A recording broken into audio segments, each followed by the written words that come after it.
Okay, we will now advance 3 weeks to the fourth and final meeting of the Pandemic Emergency Board on December 18th, 2019. Okay, thank you for reconvening, and let's get an update from Dr. Rivers.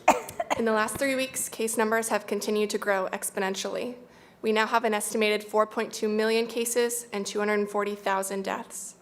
Almost every country is now reporting cases, and those who aren't may simply not have the resources to conduct surveillance. We don't see any change in the rate of rapid spread, and models estimate that we could have more than 12 million cases and close to 1 million deaths by mid-January. We're not sure how big this could get, but there's no end in sight.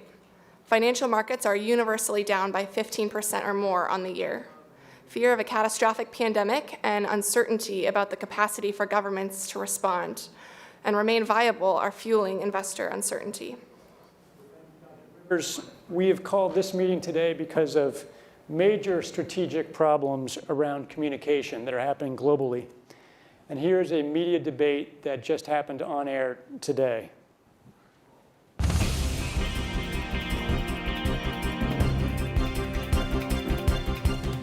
Alarming news emerging from social media companies today about the CAPS pandemic.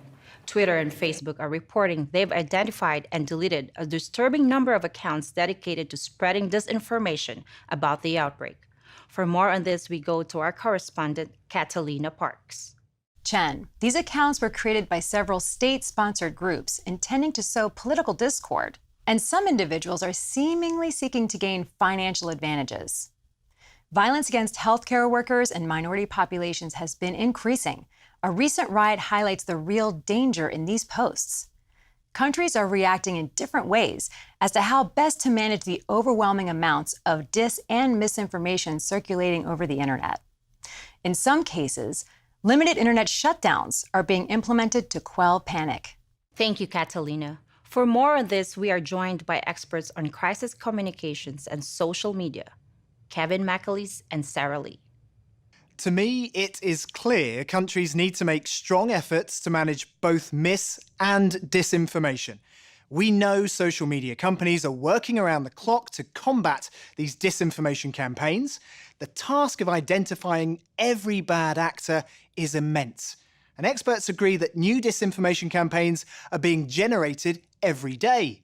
This is a huge problem that's going to keep us from ending the pandemic and might even lead to the fall of governments, as we saw in the Arab Spring. If the solution means controlling and reducing access to information, I think it's the right choice. I agree with Kevin. This is a big problem and doesn't even account for the massive amounts of misinformation being generated by legitimate users about the pandemic.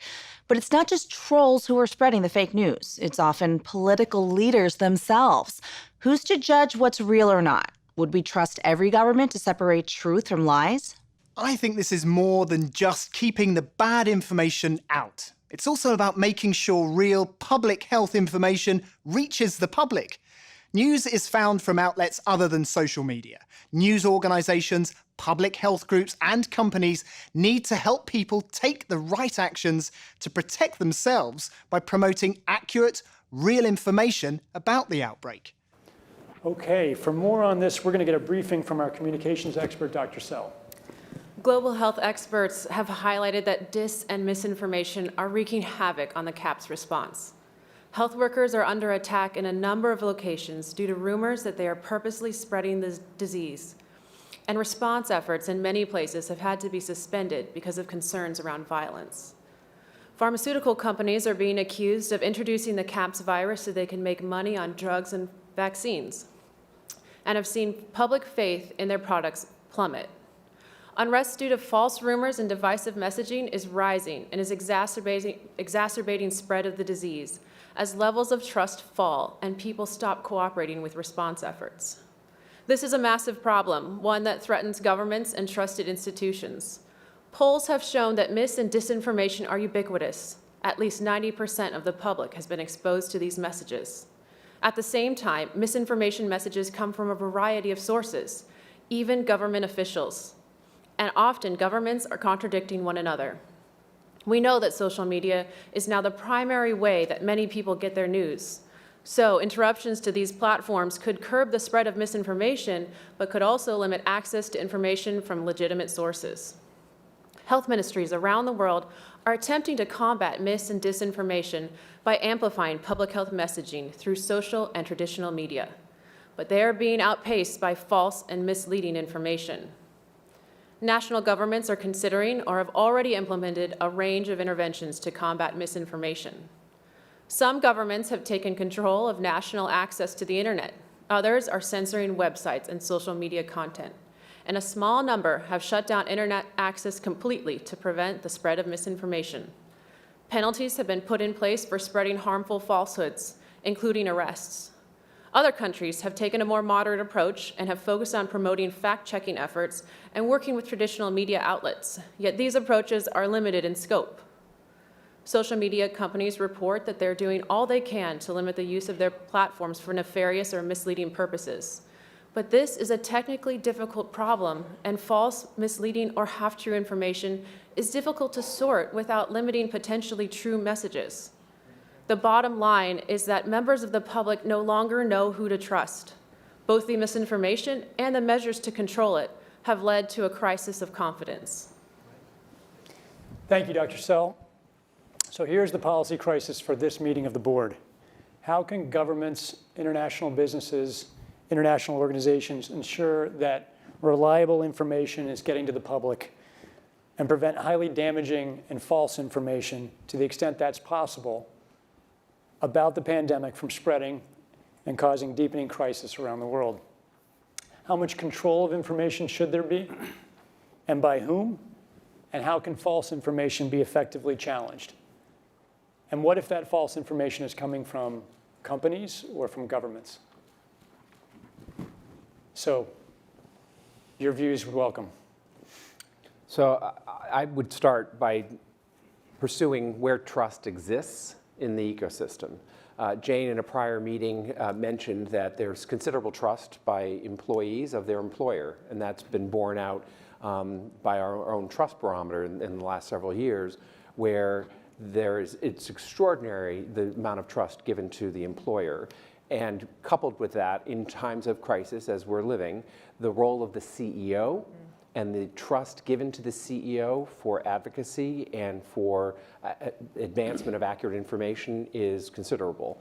I would marry the business leadership of the employer with business leadership organizations, such as the BRT and like enterprises around the globe.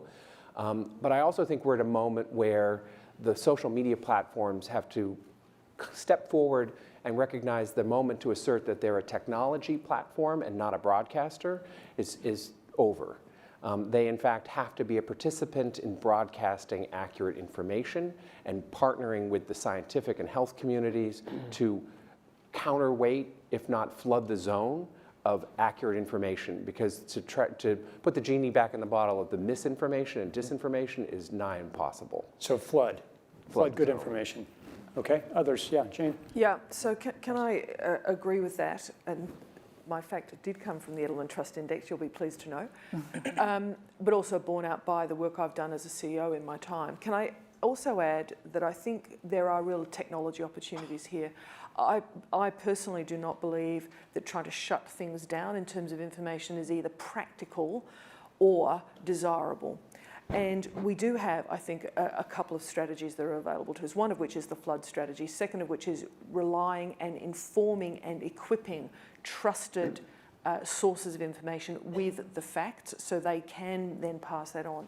But we also need to actually think about a technological answer to this. So there is work that's being done to actually create algorithms to sift through information on these kind of social media platforms.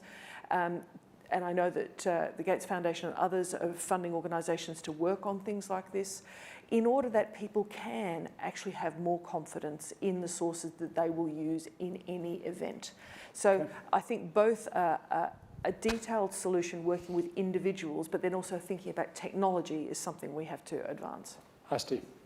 So looping back into the trust barometer, last year in Davos it was released that trust in traditional media sources has grown, while trust in social media sources has gone down, specifically after the last elections in the United States. So I think one of the ways that we need to approach this is to make sure that we have the right representatives on traditional media networks in order to portray our side of the story and make sure that there isn't misinformation. I agree with Jane that shutting down internet is only going to cause extra panic and extra anxiety. In fact, that staff tells me places where internet access has been shut down, there's unrest growing. So we're not only dealing with this specific situation, but really people not trusting their governments at this point. And so I think we really need to make sure, one, from a news perspective, that information is being disseminated correctly and that we have the right resources out there to provide this information. I also think that there is a good point in trusting in employees, in your employers.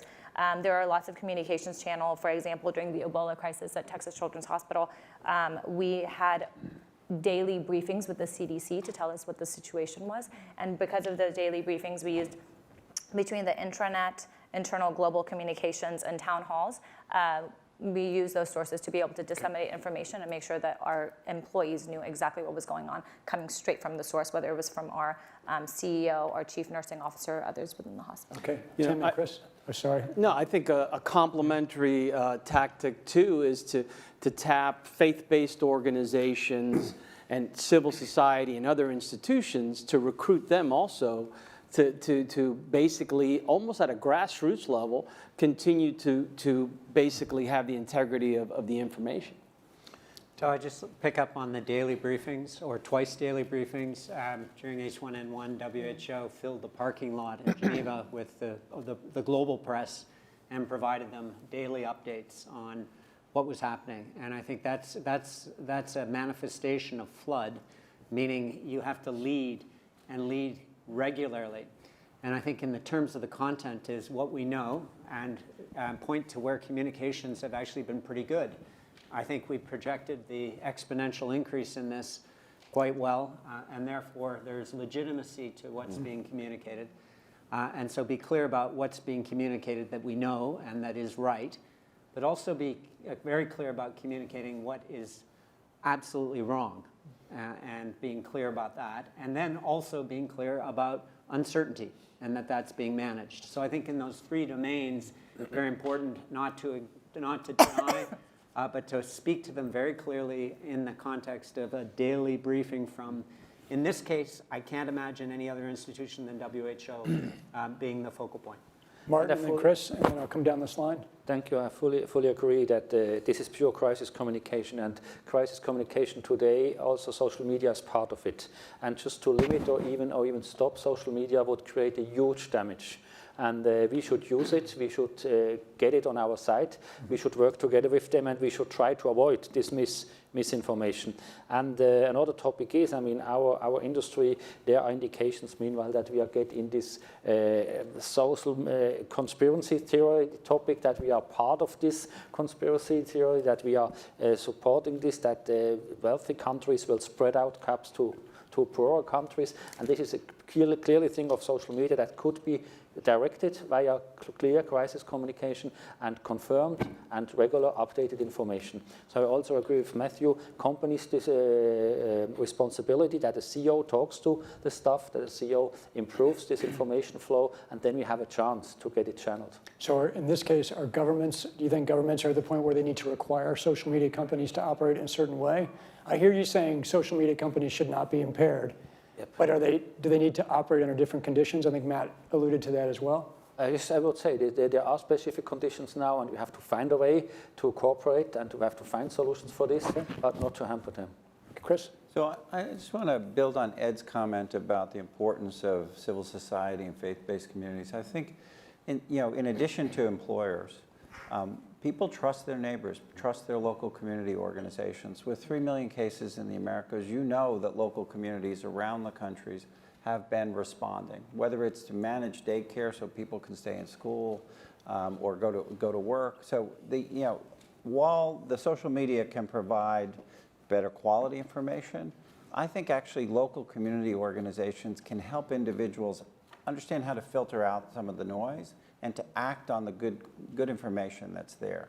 I think it's an important lesson that we've learned recently. We're learning as we speak in East Africa with the Ebola outbreak.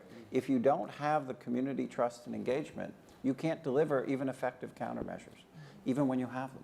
So I think the importance of local community, perhaps married to and as a filter for helping to discern the truth from the misinformation on the technology platforms, is going to be an important part of this response.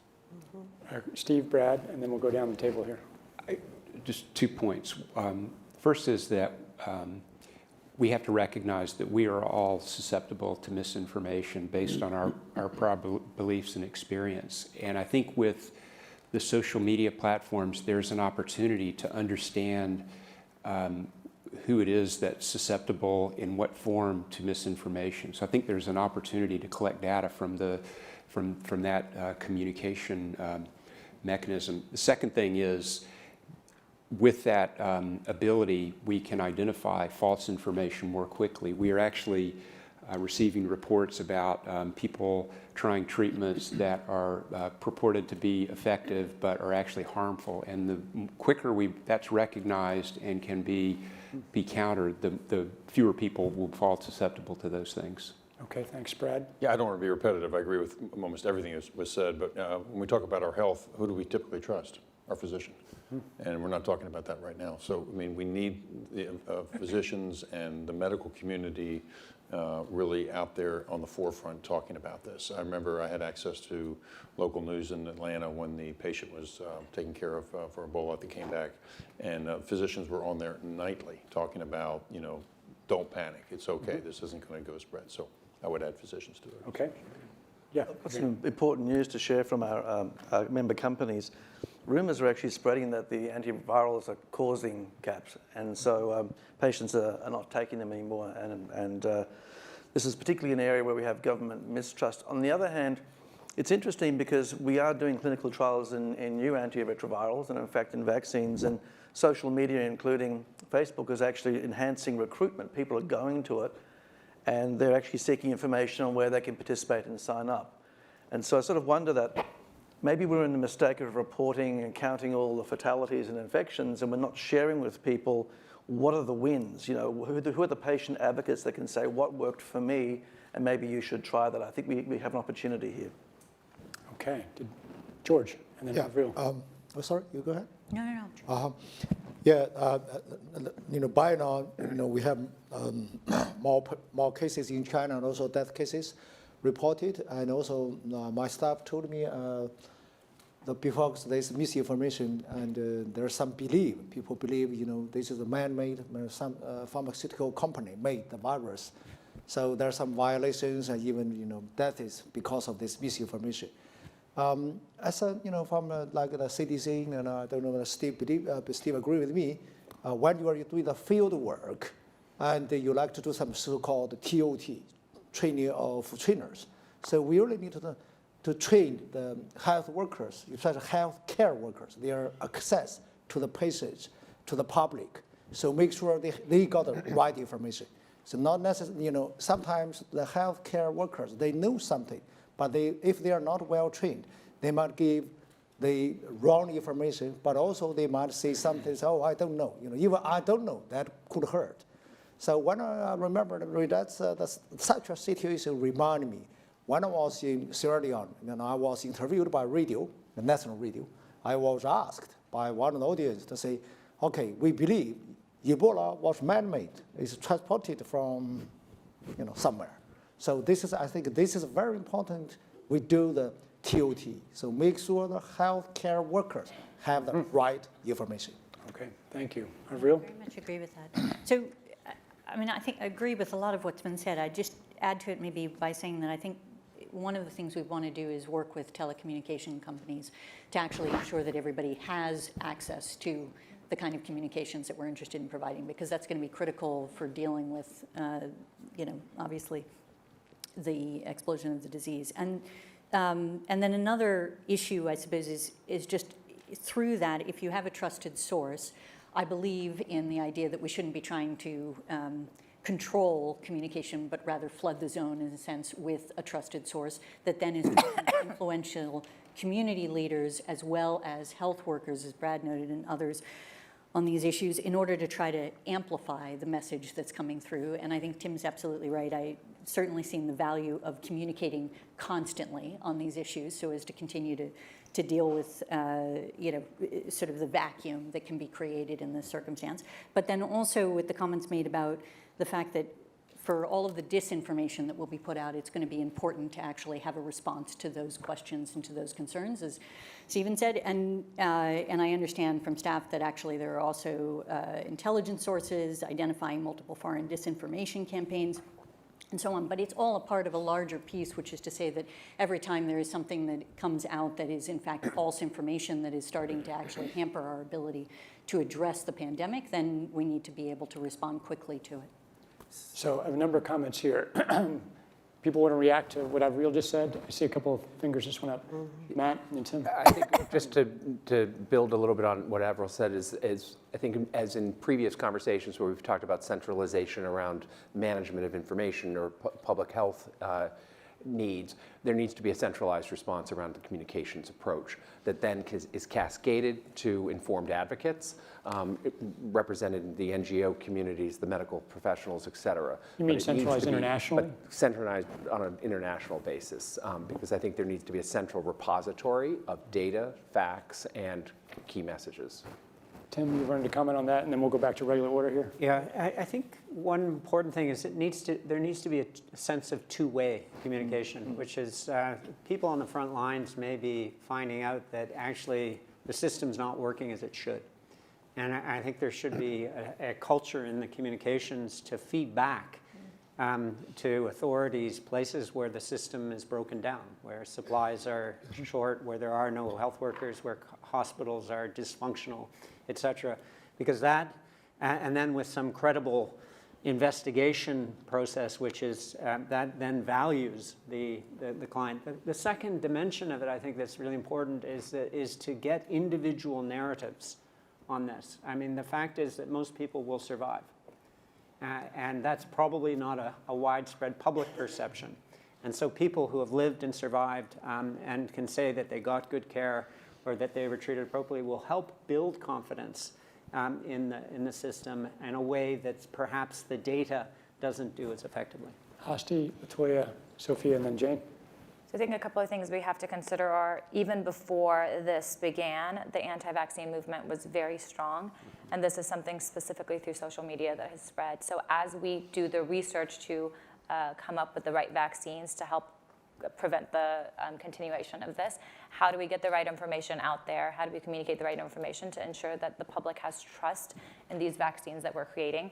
And secondly, news organizations in some countries are right now under a lot of pressure from their governments to provide politically favorable news. And so we have to think about, this isn't just the United States where we sometimes take the freedom of press for granted. There are countries where the news organizations are owned by the government, and how are they disseminating information, and what do we need to be thinking about? How do we communicate with those governments to ensure that misinformation and disinformation is not being spread?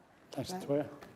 That goes along with her. I've received information from my staff saying they're confused about the different authoritarian public health messages that are coming out from all the different sectors, the countries, the states, and different cities.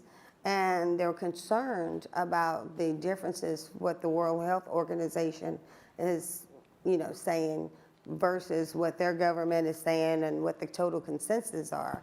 So with that being said, looking at hotels from that perspective, we're in a bind in knowing how to proceed. I see. Sophia? Thank you.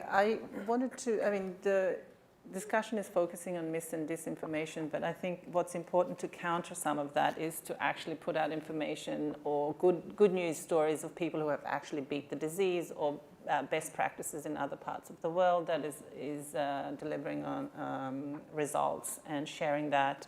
But also I agree on the point on having a centralized source of information and a world body that could have garner the respect of everyone, and I think the WHO in this instance might be that source of information And again, using the UN networks on the ground in many of these countries has a UN presence through its resident coordinator systems. And I think based on the Edelman Trust Barometer, the UN still enjoys a lot of trust around the world. So it's a good bet. Thank you. Thanks, Jane. So I just want to focus, if I could, for a second on why we communicate, what the purpose of this communication is. So there seem to be several elements to this conversation, one of which is to get the facts, however you define them, out there. But let's be completely clear. We have known for many years that tobacco kills you if you consume it. It's a fact. And it's a crapshoot whether you're going to be in the 50% proportion who's going to die very young, but we know this as a fact. There are some things we know that are widely held. Doesn't mean it always changes people's behaviour. So I think we should also focus in a conversation about communication, about what the purpose of that communication is, and think about what we know about incentivising the kind of behaviours we want to see. I agree with Tim completely. It needs to be two-way. So governments and people who are organising service delivery, businesses who are trying to operate in this environment, they can do that optimally. But we should also think in a communication sense, it's not just about handing people a piece of knowledge. It's also about how we incentivise them to manage their behaviours, which in any communicable disease outbreak, behaviour of one sort will minimise your chance of getting a disease versus behaviour of another sort, which may maximise that chance. Thanks. Chris? Yeah, I just want to come back to the community. Judging from the statistics, we currently have 4 million survivors. We may in a month have 11 million survivors. Assuming this is like other respiratory pathogens, they're now immune. And they live in the communities, almost by definition, that are affected. So can we turn the survivors into an effective community-based source of accurate information? They're going to be the least likely to be wanting to spread false information. They're going to be motivated by having survived this outbreak and knowing loved ones who are also affected. I think they could become a very effective force for intervention at the community level. Thanks. I'm going to turn to Levon. I just want to ask one other question to think about as Levon's commenting. We've talked a lot about misinformation and flooding good information. We've just started to talk a bit about disinformation and the strategy around that.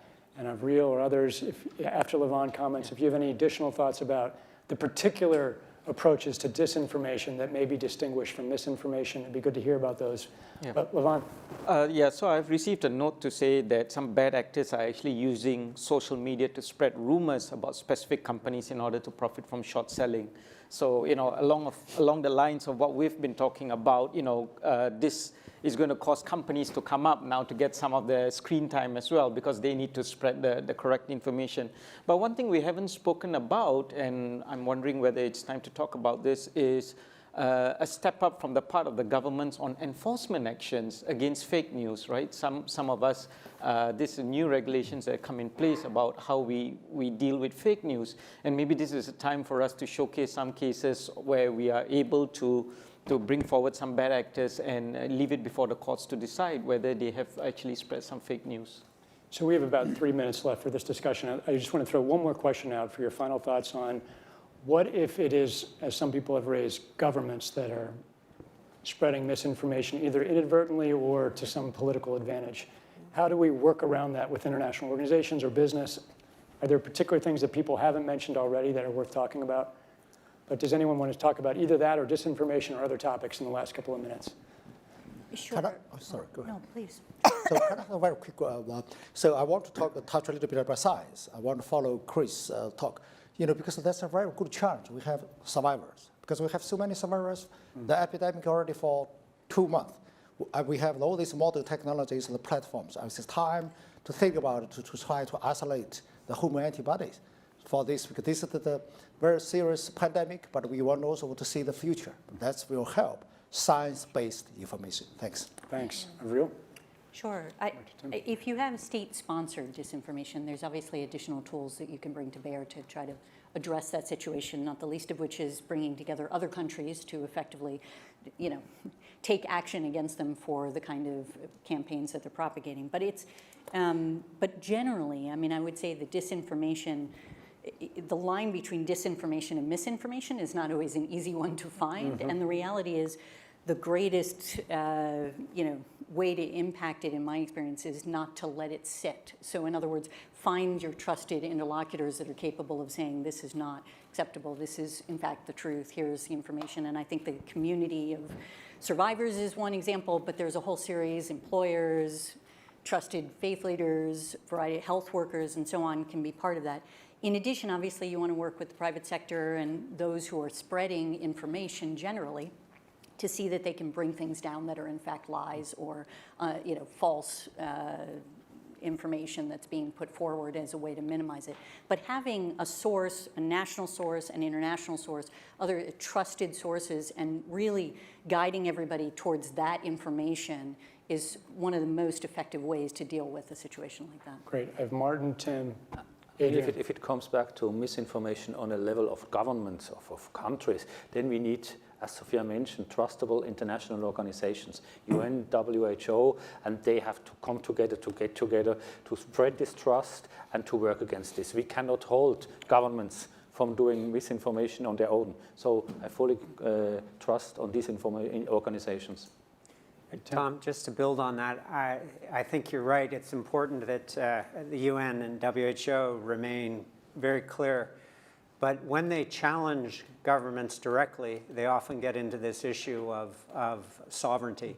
And so I think it's really important not to have that as the only response. I think it's really critical to think about soft power influence, which is other influentials who can call up the head of state. Or powerful constituencies within those countries. We've seen this in the context of mobilizing religious leaders in the context of polio, or specific business leaders, where you can soften perhaps a very hard line from government through more stealth entry points rather than trying to punish them through the international health regulations or something like that.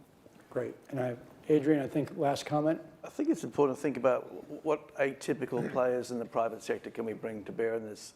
So bringing multinational pharmaceutical companies to talk about who are self-interested about why their products are safe could be seen as non-credible. But if I think about, the champion for TB in South Africa was Nando's Chicken.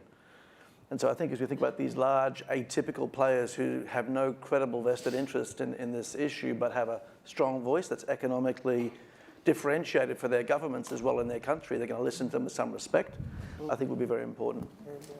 Okay, we're going to have to leave that conversation there. Thank you all for another very highly valuable discussion. We'll take what you've advised, bring it to the attention of leaders, and we deeply appreciate all you have done here in these meetings. This is concluded. Great. So that concludes the exercise portion of the event. How did this pandemic turn out? Please watch this epilogue video, and you can see the outcome.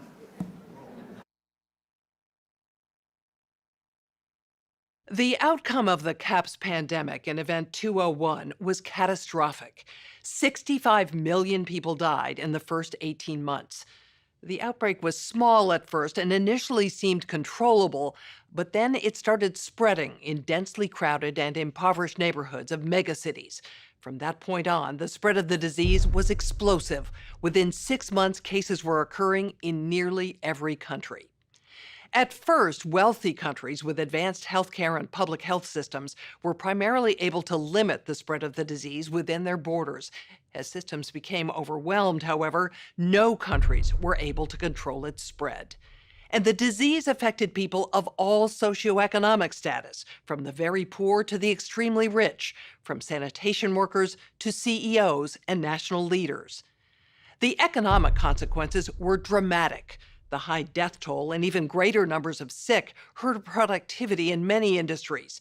Manufacturers were having trouble filling orders, and countless companies in the service sector simply shut down. The global economy was in a free fall. The GDP down 11%. Stock markets around the world plummeted between 20 and 40% and headed into a downward cycle of fear and low expectation. Businesses were not borrowing, banks were not lending. Everyone was just hoping to hunker down and weather the storm.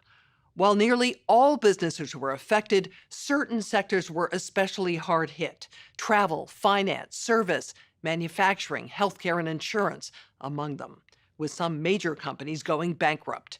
And there were seismic societal consequences as well. The world saw large-scale protests and, in some places, riots. People were angry about the lack of access to healthcare and medicine, as well as government's inability to protect them from the disease.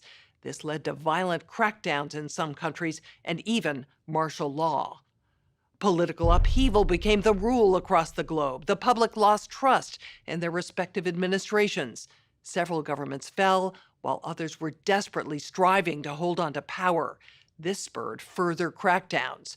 Attempts to control media messaging, originally aimed only at health-related misinformation, became used increasingly to quash political dissent. Economists say the economic turmoil caused by such a pandemic will last for years, perhaps a decade. The societal impacts, the loss of faith in government, the distrust of news, and the breakdown of social cohesion could last even longer. We have to ask, did this need to be so bad? Are there things we could have done in the 5 to 10 years leading up to the pandemic that would have lessened the catastrophic consequences? We believe the answer is yes. So, are we as a global community now finally ready to do the hard work needed to prepare for the next pandemic?